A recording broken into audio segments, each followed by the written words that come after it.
પ્રસંગોમાં બને એવા ગુજરાતી ચટપટા સેવ રોલ બહુ સરળતાથી એકદમ ટેસ્ટી એવા બનશે. તો ચાલો બનાવીએ.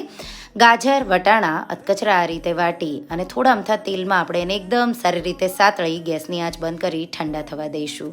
બટેટાને મેશ કરીએ, એમાં આપણે મીઠું, આમચૂર પાવડર, ગરમ મસાલો, હળદર, લાલ મરચું પાવડર, ખાંડ, આદુ મરચાં સારા એવા પ્રમાણમાં, લીલા ધાણા અને ગાજર વટાણાનું મિશ્રણ ઉમેરી મિક્સ કરી કોર્નફ્લોર જેટલો જરૂર લાગે એટલો ઉમેરવાનો. ચોખાનો લોટ પણ તમે ઉમેરી શકો.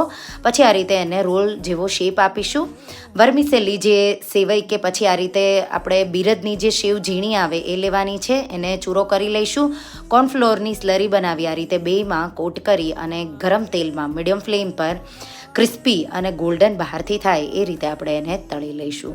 બહુ ટેસ્ટી એવા બને છે. ડિટેલ રેસિપી મેં સાઈડમાં આપેલી છે. તો આ રીતે ગુજરાતી ચટપટા સેવ રોલ તમે એકવાર ટ્રાય કરજો. અને જો રેસિપી ગમી હોય તો વિડીયોને લાઇક શેર કરવાનું